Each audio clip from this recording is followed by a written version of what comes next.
بسم الله الرحمن الرحيم. السلام عليكم ورحمة الله وبركاته.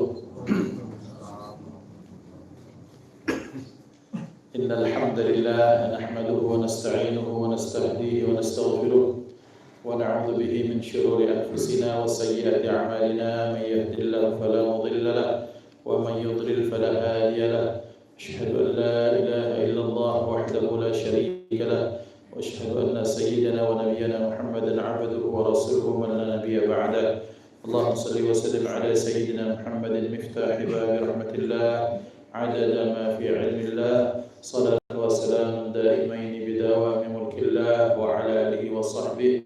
اللهم رب اشرح لي صدري ويسر لي أمري واحلل عقدة من لساني يفقهوا قولي. سبحانك لا علم لنا إلا ما علمتنا إنك أنت العليم الحكيم. اللهم ارزقنا فهم النبيين وحفظ المرسلين وإلهام الملائكة المقربين. اللهم أغننا بالعلم وزينا بالحلم وأكرمنا بالتقوى وجملنا بالعافية. اللهم بارك لنا في رجب وشعبان وبلغنا رمضان وأعنا على الصيام والقيام وتلاوة القرآن واحفظنا من الذنوب والآثام. لا حول ولا قوة إلا بالله العلي العظيم. الحمد لله رب العالمين.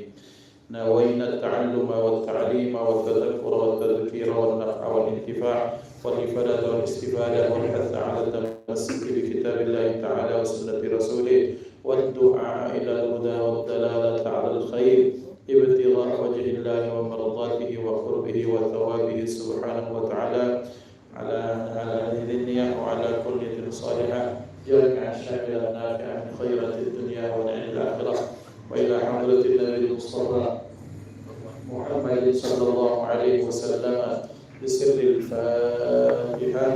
أعوذ بالله من الشيطان الرجيم. بسم الله الرحمن الرحيم. الحمد لله رب العالمين الرحمن الرحيم مالك يوم الدين. إياك نعبد وإياك المستقيم صراط الذين أنعمت عليهم غير المغضوب عليهم ولا الضالين آمين. Hadratul Muhtaramin yang dimuliakan Allah Subhanahu wa taala, alhamdulillah bersyukur kehadiran Allah pada malam hari ini di bulan Rajab yang penuh dengan kebaikan. Alhamdulillah kita baca berkumpul dikumpulkan Allah dalam rangka kita sama-sama melaksanakan rububiyah, melaksanakan ibadah kepada Allah. Dan ketika seseorang sudah meniatkan ibadah kepada Allah, berharap mendapatkan kemuliaan yang paling minimal, kemuliaan yang minimal, kemuliaan tarkul maksiat, meninggalkan menghindarkan maksiat. Maka kita bersyukur kehadiran Allah Subhanahu wa taala dikumpulkan kita di rumah Kanda Haji Busroni keluarga besar. Mudah-mudahan kita semua terus diberikan sehat walafiat. Mudah-mudahan kita berpisah dari majelis ini kecuali ketika setelahnya, maka seluruh dosa dan kesalahan kita diampuni oleh Allah Subhanahu wa taala. Amin Allahumma amin. Salawat dan salam terlimpah ruah kepada baginda Nabi Muhammad sallallahu alaihi wa alihi wasallam beserta keluarga, sahabat, pengikut sekalian. Amin Allahumma amin. Bapak Ibu yang dimuliakan Allah Subhanahu wa taala, insyaallah malam ini kita akan melanjutkan kajian atau taklim kita, tapi seperti biasa insyaallah malam ini dan seperti selanjutnya kita akan mengawalinya dengan membaca qasidah burdah yang kita masuk ke pasal ketiga, malam ini halaman ke-7. Kita buka pasal ke-7, pasal ketiga halaman 7. Al-faslu tsalitsu, pasal ketiga halaman 7. Saya akan bacakan ayat pembuka, setelah itu kita akan baca maulid ini sama-sama. Tapi sebelumnya mari kita mengirim suratul Fatihah untuk pengarang qasidah burdah ini Al-Imam Syarafuddin Abi Abdillah Muhammad Al-Busiri, kedua orang tua beliau, guru-guru beliau, anak keturunan murid-murid beliau, dan sampai kepada Rasulullah sallallahu alaihi wasallam. Syaikhulillah lahum al-Fatihah. A'udzu billahi minasy syaithanir rajim. Bismillahirrahmanirrahim. Alhamdulillahirabbil alamin arrahmanir rahim maliki yaumiddin. Iyyaka na'budu wa iyyaka nasta'in. Ihdinas siratal mustaqim. Siratal ladzina an'amta 'alaihim ghairil maghdubi 'alaihim waladdallin. بالله من الشيطان الرجيم. بسم الله الرحمن الرحيم. إن الله وملائكته يصلون على النبي يا أيها الذين آمنوا صلوا عليه وسلموا تسليما. اللهم صل وسلم وبارك عليه وعلى آله. مولاي صل وسلم دائما أبدا على حبيبك خير الخلق كلهم. ظلمت سنة من أحيا الظلام إلى أن اشتكت قدمه الضر من ورمي وشد من سراب أحشاءه وطوى تحت الحجارة كشحا مترف الآدم. مولاي صل وسلم دائما أبدا على حبيبك خير الخلق كلهم. وراودته الجبال الشم من ذهب عن نفسه فأراها أيما شمم. وأكدت زهده فيها ضرورته إن الضرورة لا تعدو على العصام. مولاي صل وسلم أبدا على حبيبك خير الخلق كلهم. وكيف تدعو إلى الدنيا ضرورة من لولاه لم تخرج الدنيا من العدم. محمد سيد الكونين والثقلين والفريقين من عرب ومن عجم. مولاي صل وسلم دائما أبدا على حبيبك خير الخلق كلهم. نبينا الأمير النهي فلا أحد أبر في قولي لا منه ولا نعم. هو الحبيب الذي ترجى شفاعته لكل هول من الأهل ولمقتحم. مولاي صل وسلم دائما أبدا على حبيبك خير الخلق كلهم. دعا إلى الله فالمستمسكون به مستمسكون بحبل غير منفصم. فوق النبيين في خلق وفي خلق ولم يدانوه في علم ولا كرم.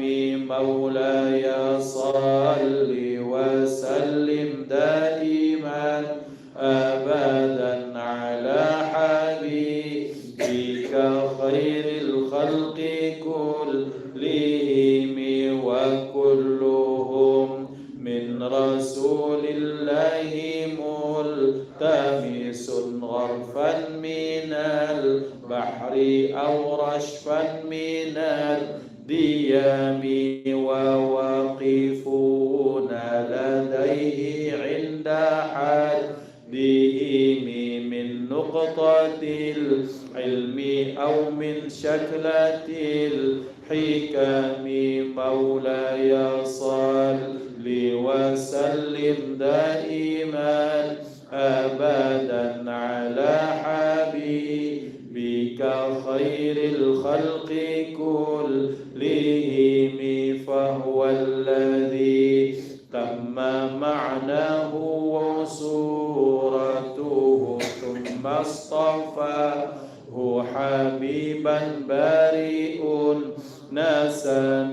منزه عن شريك في محاسنه فجوهر الحسن فيه غير منقسم مولاي صل وسلم دائما على حبيبك خير الخلق كلهم دعم الدعاء النصارى في نبيهم واحكم بما شئت مدحا فيه واحتكم وانسب إلى ذاته ما شئت من شرف وانسب إلى قدره ما شئت من عظام مولاي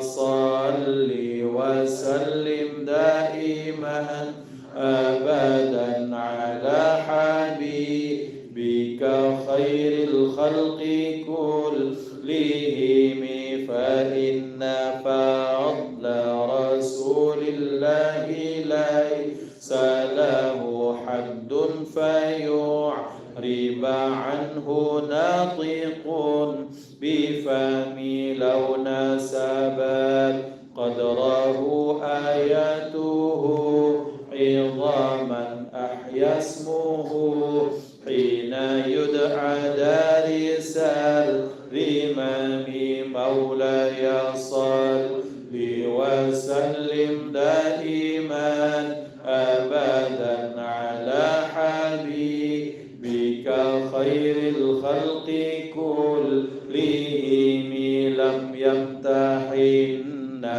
بما تعيا العقول به حرصا علينا فلم نرتب ولم نهيم أعيا الورى فهم معناه فليس يرى للقرب والبعد فيه غير منفحم مولاي صل وسلم أبدا على حبيبك خير الخلق كلهم كالشمس تظهر للعينين من بعد صغيرة وتكل الطرف من أمام وكيف يدرك في الدنيا حقيقته قوم نيام تسلوا عنه بالحلم مولاي صل وسلم أبدا على حبيبك خير الخلق كلهم فمبلغ العلم فيه أنه بشر وأنه خير خلق الله كلهم وكل آي أتى الرسل الكرام بها فإنما اتصلت من نوره بهم مولاي صل وسلم دائما أبدا على حبيبك خير الخلق كلهم فإنه شمس شمس فضل هم كواكبها يظهرن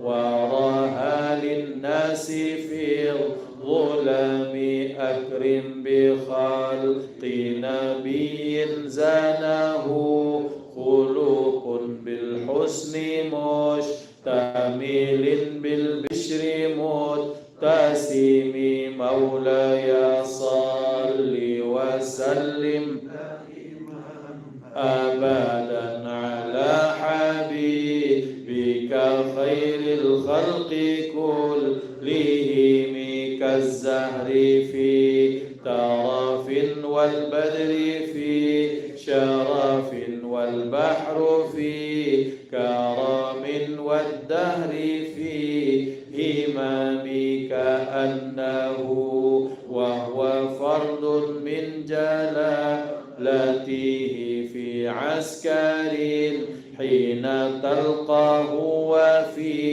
حشم مولاي صل وسلم دائما أبدا على حبيبك خير الخلق كلهم كأنما اللؤلؤ المكنون في صدف من معدني منطق منه ومبتسم لطيب يعدل تربا ضم أعظمه طوبى لمنتشق منه وملتثم مولاي صل وسلم دائما أبدا على حبيبك خير الخلق كلهم يا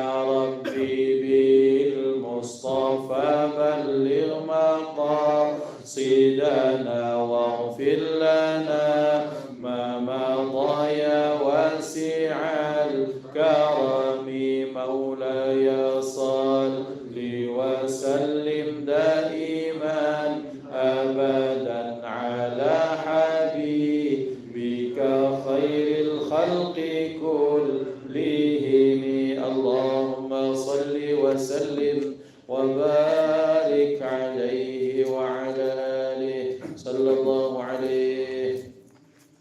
Bapak-bapak, ibu-ibu yang dimuliakan Allah Subhanahu wa taala, kita sedikit tabarruk akan mensyarahkan, menjelaskan isi dari bait-bait dari qasidah burdah. Maka mari kita buka halaman ke-8 pada baris yang ke-4 dari terakhir.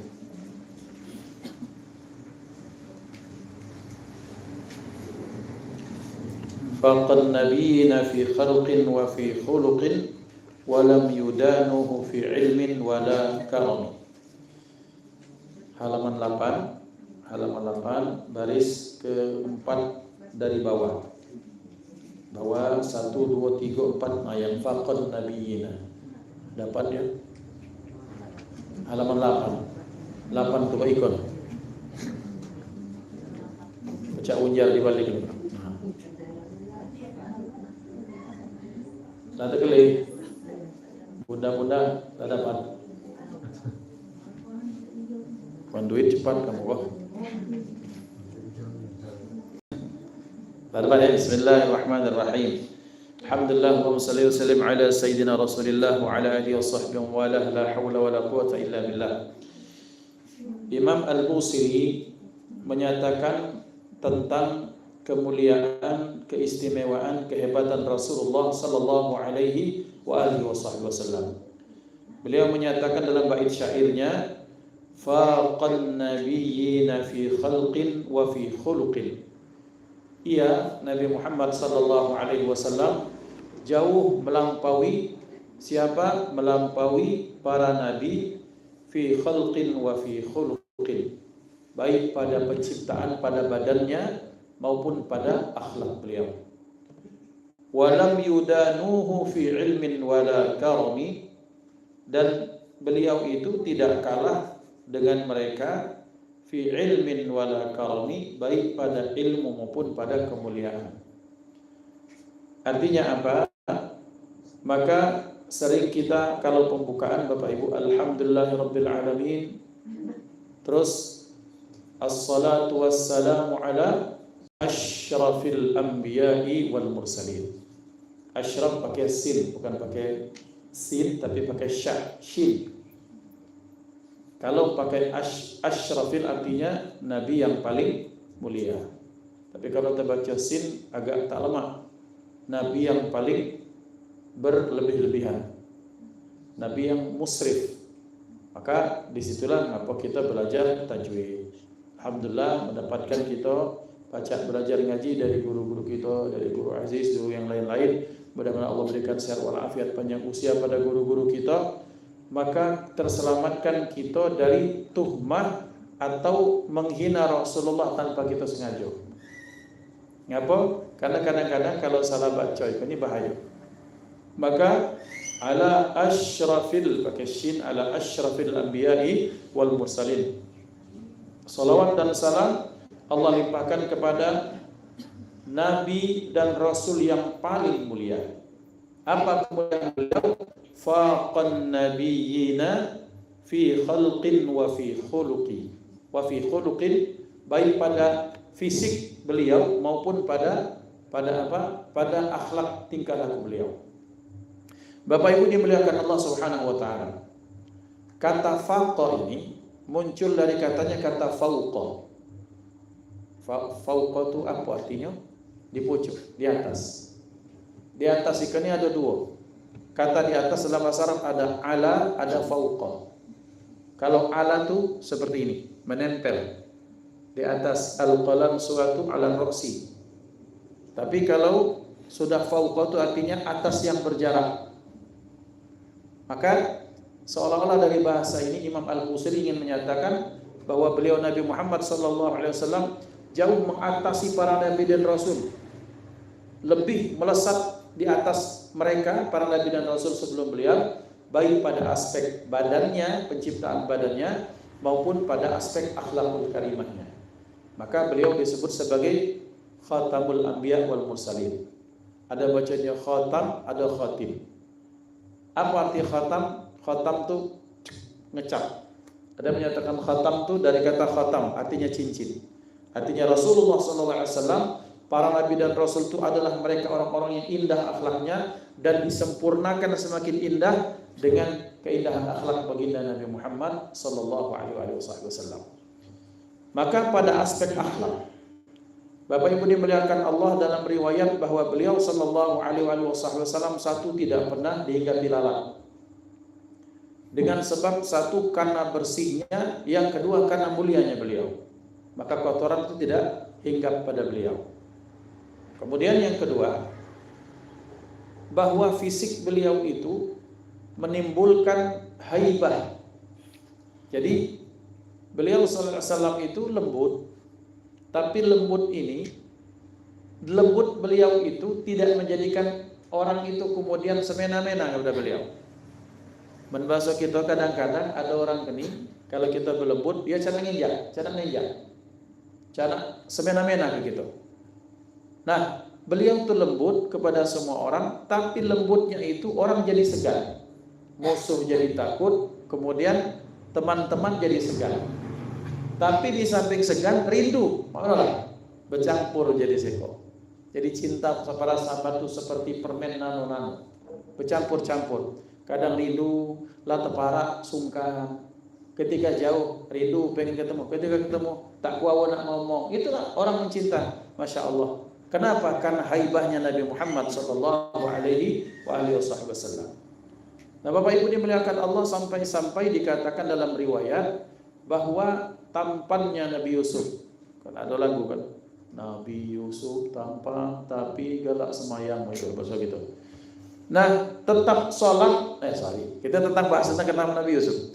Nabi Yusuf tampan sampai-sampai bahwa wanita yang dalam cerita yang masyhur itu mereka qatta'na aydiyahunna. Mereka memotong tangannya hanya gara-gara melihat ketampanan Nabi Yusuf alaihissalam. Nah Bapak Ibu, sampai pernah kita ceritakan di majelis, di masjid, bahwa diriwayatkan ketika datang 7 tahun masa pacaklik melanda itu, maka untuk menunda rasa lapar, menghilangkan rasa lapar, maka orang-orang itu berangkat ke istana untuk melihat wajah Nabi Yusuf. Kagum dengan ketampanannya, kerupawanannya. Ada yang kemudian dia bisa kenyang sampai 3 hari 3 malam. Ada yang kemudian bisa sampai 7 hari 7 malam. Maksudnya bagaimana? Maksudnya terpana dengan rupawannya, Masya Allah, kok ada orang setampan manusia seperti malaikat. Tapi apa? Dinyatakan dalam riwayat bahwa Nabi Yusuf alaihissalam diberikan 1/10 dari ketampanan baginda Nabi Muhammad sallallahu alaihi wasallam. Jadi ada 10 jari, ini tampan menjadi sekok bertumpul pada Rasulullah. Nah 10 jari ini satu bagian adalah untuk Nabi Yusuf. Kira-kira seperti itu. Artinya ternyata Nabi Yusuf jauh di bawah beliau pada aspek ketampanan. Kita tidak bermaksud untuk merendahkan Nabi dan Rasul di antara sekian manusia, paling mulia mereka. Tapi maksudnya di antara sekian Nabi dan Rasul, maka nomor satunya yang pertama dan paling utama dialah baginda Nabi Muhammad sallallahu alaihi wasallam. Yang kedua, kenapa Nabi Muhammad sallallahu alaihi wasallam diberikan kelebihan yang luar biasa? Karena beliau, Bapak Ibu, kalau orang ke Nabi Yusuf, ibu-ibu tuh ada hasrat pengen memiliki. Seperti Zulaikha pengen dibuatnya sebagai suami. Sementara yang laki-laki itu mereka hasud, dengki, iri dengan ketampanan Nabi Yusuf. Sehingga orang itu yang lanang itu seolah-olah tak ridho. Kenapa bukan saya tidak seperti Nabi Yusuf ketampanan? Tapi kalau melihat baginda Nabi Muhammad sallallahu alaihi wasallam, bahkan yang wanita cinta pada Rasulullah, tapi cintanya cinta murni, bersih, tidak ada birahi di situ. Tidak ada syahwat di situ. Maka ini sekedar contoh.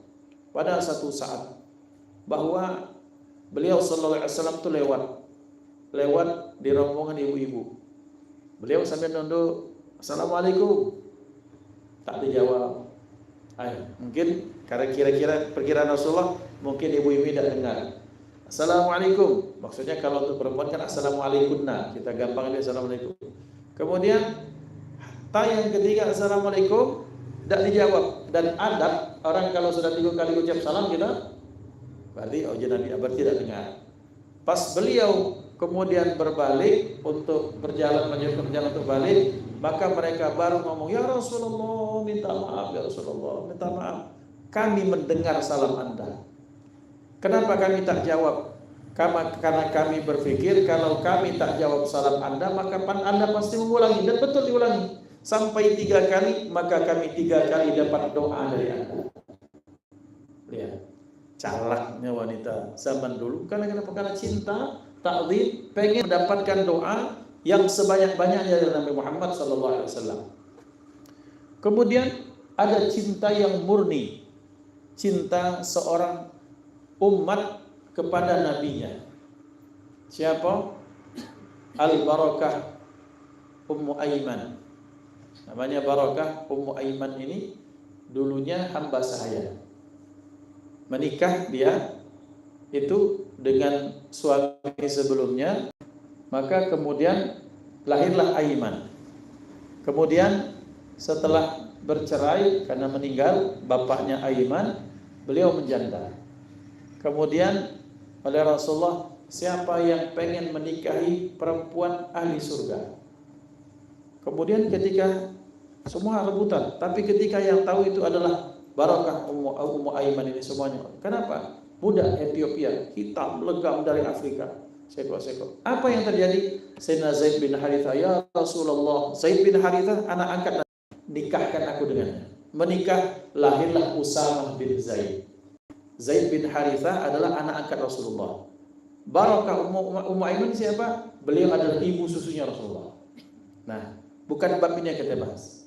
Ketika terjadi perang Uhud dan belum menikah dengan, kalau tak salah belum menikah dengan ibunya Usamah Zaid bin Harithah.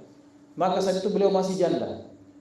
Beliau ikut berangkat perang Uhud Dan kita tahu perang Uhud adalah perang yang dimana Rasulullah beserta para sahabat lemah diomongkan kalah kira-kira itu secara strategi. Awalnya menang, tapi karena Sayyidina Khalid bin Walid saat itu masih kafir.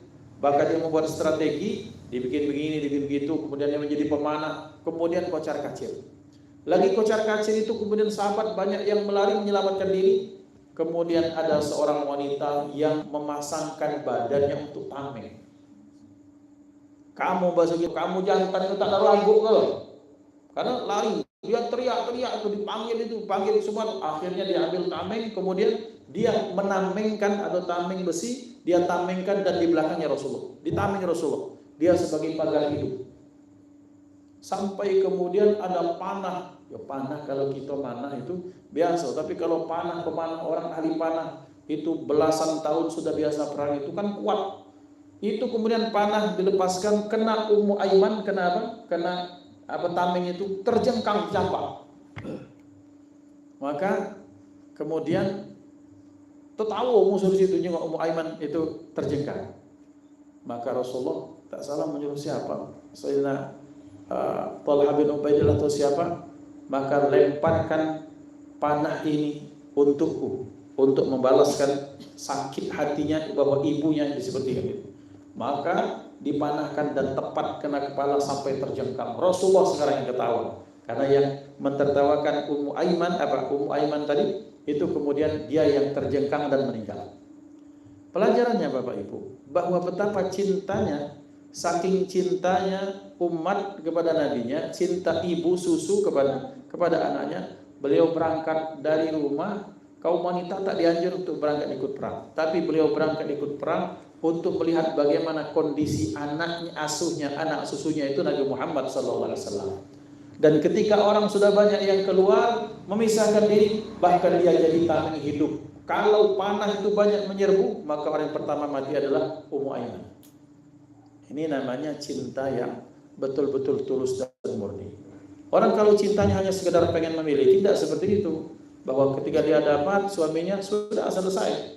Tapi orang yang betul-betul cinta memang dari hati lillahi ta'ala, maka melahirkan kisah-kisah yang luar biasa. Dan ini karena salah satunya karena betapa ketampanan beliau tidak menimbulkan syahwat atau birahi seseorang kepada beliau.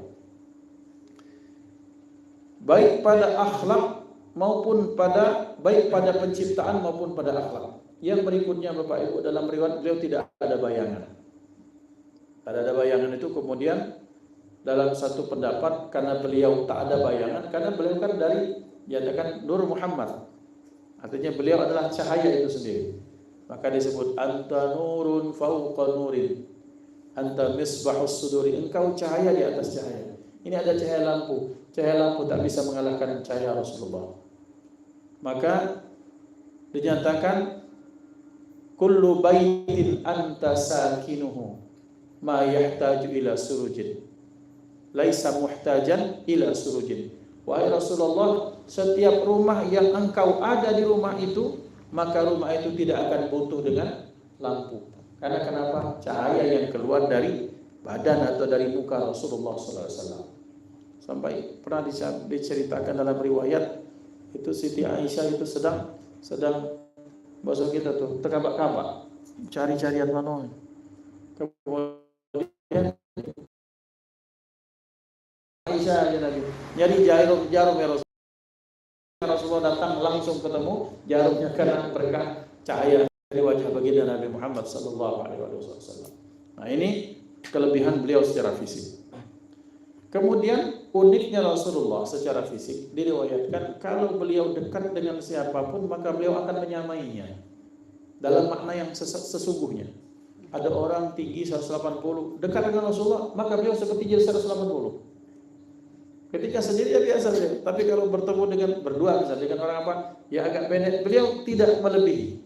Dalam makna yang berikutnya artinya ini bahasa kiasan, beliau sekalipun Nabi tidak menonjolkan diri. Nah, ini beliau baginda Nabi Muhammad SAW dengan fisiknya.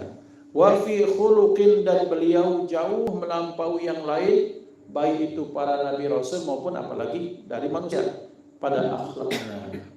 Maka Bapak Ibu, akhlak Rasulullah kita tidak usah lagi ragukan bahwa saat dimana orang sibuk di pada hari kiamat kelak dengan urusannya, beliau sallallahu alaihi wasallam mikirkan umat. Itulah beliau sallallahu alaihi wasallam. Nah, ini bagian dari apa? Bagian dari pengenalan kita akan kepribadian, fisik, akhlak, tingkah laku, kebaikan, kemuliaan baginda Nabi Muhammad sallallahu alaihi wa alihi wasallam. Walhamdulillahirabbil alamin. Insyaallah tolong kenangkan, berarti pada pertemuan berikutnya kita akan baca pasal yang keempat. Tolong saling kenangkan baik, apa dilipat atau bagaimana? Baik, Bapak Ibu ini dimuliakan Allah Subhanahu wa taala, fa insyaallah kita akan melanjutkan pembacaan hadis yang telah kita baca beberapa waktu lalu. Kita lanjutkan. Bismillahirrahmanirrahim. Hadis yang kelima setelah yang keempat, kita telah membahas tempat yang paling disukai dicintai Allah adalah masjidnya, dan tempat yang paling dimurkai Allah adalah pasarnya. Ngapa dimurkai Allah? Bukan setiap pasar itu Allah murka, bukan. Tapi ada illah. Jadi Bapak Ibu, di dalam hukum itu ada namanya illah. Illah itu penyebab sehingga muncul hukum atas sesuatu. Salah satunya misalnya, mengapa babi diharamkan? Sebagai contoh, mengapa babi diharamkan? Ada yang bilang, oh setelah berdasarkan apa penelitian ada cacing pita. Maka kita jawab, bukan karena cacing pita, yang pertama karena Allah yang melarang. Itu dulu. Ini bahasa iman. Tetapi kemudian apa illah atau penyebab kenapa illatut tahrim, penyebab diharamkannya babi? Nah, kemudian orang mencari-cari hikmah.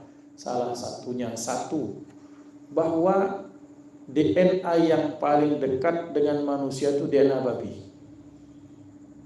Bayangkan DNA ini dengan segala sifat rakusnya, dengan tamaknya, dengan tak tahu malunya, dimakan, masuk, jadi darah, jadi tabiat. Maka itu yang ditakutkan. Sementara Allah ingin memuliakan kita sebagai manusia. Walau Allah Subhanahu wa taala berfirman, wa a'udzubillahi minasyaitonir rajim, wa laqad karramna bani Adam. Sungguh kata Allah, aku memuliakan anak Adam. Berarti dari Nabi Adam sampai akhir zaman Allah pengen kita ini tetap betul-betul anak Adam manusia, bukan turun derajat akhlaknya seperti babi. Sementara Bapak Ibu, kita tahu bahwa kita ini adalah salah satunya bentukan selain lingkungan, kita ini terbentuk oleh makanan dan minuman kita. Disadari apa tidak, kita itu terbentuk dari makanan, karakter kita. Berarti pantas sekali zaman dulu orang-orang para mursyid thariqah, salah satu jalan mereka mengajarkan kepada murid, membimbing muridnya kenapa? Dengan ada istilah tarku dziruhin, meninggalkan makan barang-barang yang ada ruhnya. Ruh di sini maksudnya misalnya ayam itu kan ada ruhnya. Kemudian pempek apa? Ya, pempek ikan yang kalau dijual oleh Sarul itu. Habis apa jualannya? Alhamdulillah. Kalau pempek gendong tak apa-apa. Nah, misalnya minyak samin kan dari sapi kembangannya. Maka dalam beberapa pekan, misalnya 3 hari, ada yang 7 hari, ada yang 40 hari, ada yang 3 bulan disuruh meninggalkan makan yang ada ruhnya. Ngapa? Untuk meminimalisir potensi hayawaniyah dalam diri manusia. Tapi kalau sudah, silakan makan lagi. Nah, mari lihat Bapak Ibu. Sekarang yang dimakan itu hewan yang ini. Kenapa babi diharamkan? Babi itu maaf sekali lagi. Ini kita bicara tentang akidah umat Islam, bukan bicara tentang keyakinan saudara-saudara kita di luar muslim. Kita hormati perbedaan semuanya. Babi ini hewannya jorok, mohon maaf. Dia ada kotoran, dikotorin, habis itu kalau dia lapar dimakannya lagi. Alhamdulillah. Dan itu jadi makanan kita, misal kalau dimakan, nah masuk itu satu. Yang kedua, ayam. Kalau ayam, ayam jantan. Dia ada ngepek entah gadis entah ayam tino ya. Apa ayam gadis, apa ayam yang lah berapa kali telur kira-kira itu ya. Nah, berarti ini ayam tino ini sudah jadi bininya ayam jantan. Datang ayam yang lain itu diusir. Dia ingin mempertahankan harga dirinya sebagai laki-laki. Babi kalau dia ada bininya diaturinya yang lain untuk menggauli. Bayangkan kalau mental itu masuk ke sini jadi karakter. Naudzubillah. Jadi kita tidak bicara tentang cacing pita, tidak. Tapi kita bicara tentang hal yang jauh lebih prinsipil daripada itu. Allah pengen memuliakan kita semulia-mulianya.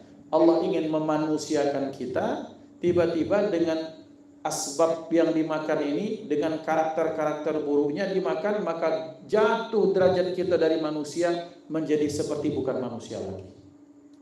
Maka Allah mengharamkan babi salah satunya karena tabiatnya yang kalau dimakan akan bisa berdampak pada tabiat manusia tersebut. Salah satu itu yang diketahui kita manusia. Yang kita tidak tahu jauh lebih banyak lagi. Intinya adalah ketika Allah menyatakan sami'na wa ata'na. Kami taat, kami dengar, kami taat. Yang perintah kami kerjakan, yang larangan kami jauhi. Maka beliau sallallahu alaihi wasallam itu menyatakan bahwa tempat yang paling dimurkai Allah itu adalah pasarnya, bukan pasarnya tetapi illatul hukmi. Penyebabnya itu lebih kepada penyebab. Kenapa pasar jadi tempat yang dimurkai Allah? Karena praktek ribawinya. Takut ada di situ pedagangnya, pembelinya sama-sama tak paham tentang hukum muamalah. Babul buyu' atau kitabul buyu', kitab jual beli, yang penjual tak paham apa syarat hukum berdagang yang diridhai Allah. Kemudian selanjutnya yang membeli pun tak paham. Nah, ini yang tak diinginkan. Sampai-sampai Sayyidina Umar bin Khattab menyatakan, yang belum belajar tidak tahu tentang fikih bagaimana jual beli, jangan masuk pasar kami. Pasar situ hari apa gitu? Kalang. Ahad apa minggu? Ahad hari apa? Nah, sampai di situ